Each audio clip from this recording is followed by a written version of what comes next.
पाकिस्तान के प्रधानमंत्री ने इस्तीफे से पहले रखी 3 शर्तें। पहली शर्त गिरफ्तारी ना हो, दूसरी शर्त एनएबी के तहत केस दर्ज ना हो, तीसरी शर्त शहबाज शरीफ पीएम ना बने। इमरान की उल्टी गिनती शुरू। इमरान खान ने बुलाई कैबिनेट की इमरजेंसी बैठक। इमरान ले सकते हैं बड़ा फैसला। इमरान के मंत्री फवाद चौधरी और शाह महमूद कुरैशी ने ट्विटर बायो पर पूर्व मंत्री लिखा। इमरान सरकार में सूचना प्रसारण मंत्री थे फवाद चौधरी, कुरैशी विदेश मंत्री।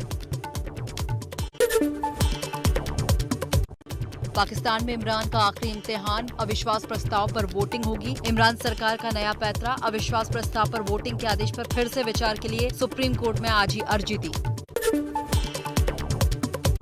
इमरान खान ने फिर की हिंदुस्तान की तारीफ, बोले हिंदुस्तान खुददार देश, हम हिंदुस्तान जैसी विदेशी नीति चाहते हैं। पीएमएल की नेता मरियम नवाज का पलटवार, कहा इमरान को भारत इतना पसंद है तो वहीं चले जाएं। अविश्वास प्रस्ताव खारिज करने वाली डिप्टी स्पीकर कासिम खान सूरी का बयान, खुद पर उठ रहे सवालों पर सफाई दी। सूरी ने कहा उन्होंने संविधान का उल्लंघन नहीं किया, खुद को बताया देशभक्त पाकिस्तानी। मैं जो है मुहब्बे वतन पाकिस्तानी हूँ और जो चीजें मेरे सामने आई उसको देखते हुए मैंने फैसला किया था। मुहब्बे वतन पाकिस्तानी हूँ, पाकिस्तान के खिलाफ मैं कैसे साजिश की।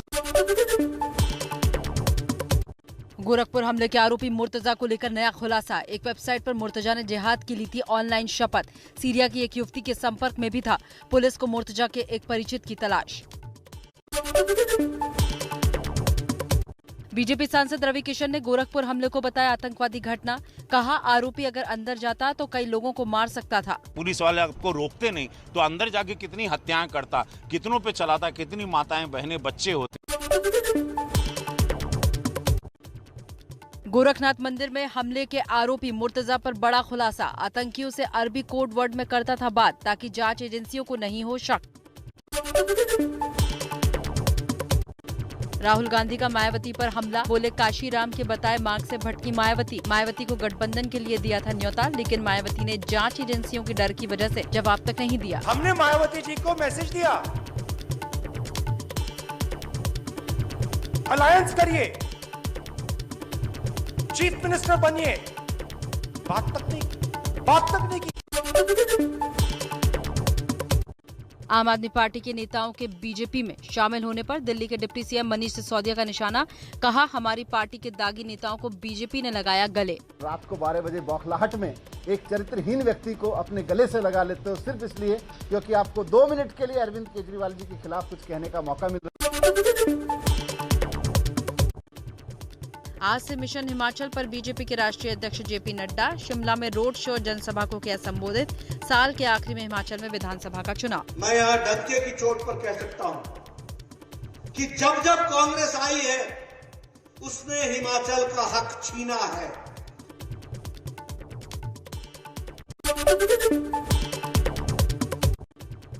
यूपी में एमएलसी की 27 सीटों पर मतदान। गोरखपुर में सीएम योगी ने डाला वोट। प्रयागराज में सरकार के मंत्री नंद गोपाल नंदी ने किया मतदान।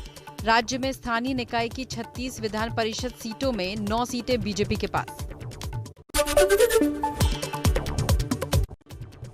बिहार में लाउडस्पीकर से अजान पर छिड़ी सियासत। मंत्री जनक राम ने लाउडस्पीकर से अजान पर रोक की मांग की। जेडीयू कोटे के मंत्री हुए हमलावर। मंत्री जमा खान ने कहा जनक राम का बयान समाज में नफरत फैलाने वाला। मंदिर पर नियम लागू होता है, अन्य समाज के ऊपर लागू होता है, तो ये नियम मस्जिद पर क्यों नहीं लागू होता है? गलत बयान से आपसी भाईचारा बिगड़ता है।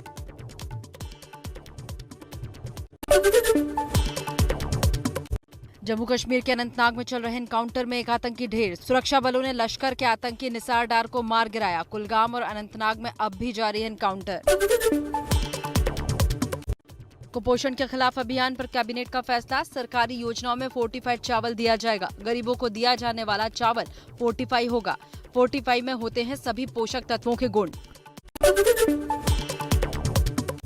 18+ के प्रिकॉशन डोज से पहले अच्छी खबर। सीरम इंस्टीट्यूट और भारत बायोटेक ने निजी अस्पतालों के लिए कोविशील्ड और कोवैक्सीन की कीमतें घटाई। अब 225 रुपए में मिलेगी एक डोज।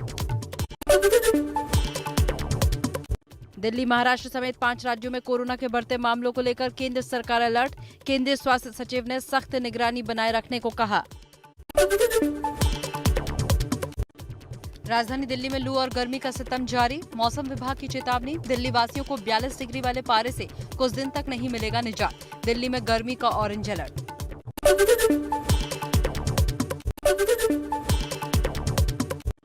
यूक्रेन के एक दूसरे शहर मार्कीव में भी रूस के हमलों से हुई बर्बादी। रूसी सेना ने 2 स्कूलों को बनाया निशाना। रॉकेट हमले में तबाह हुई बिल्डिंगें, लोग जान बचाने के लिए भागे।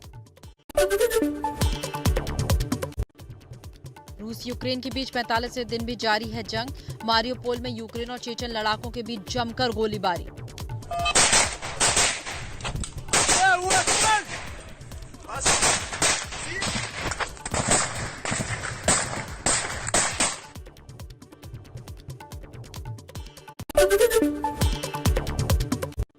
यूक्रेन के बूचा में नरसंहार का एक और सबूत आया सामने। कब्र में दफनाए गए 67 शव मिले।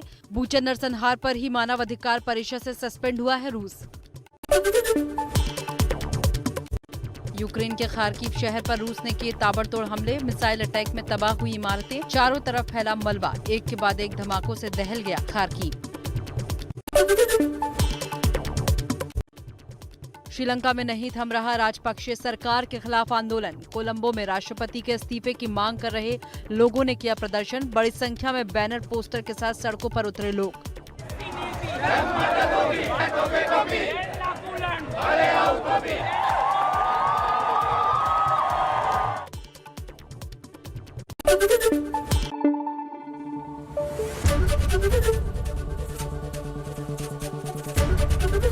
एबीपी न्यूज आपको रखे आगे।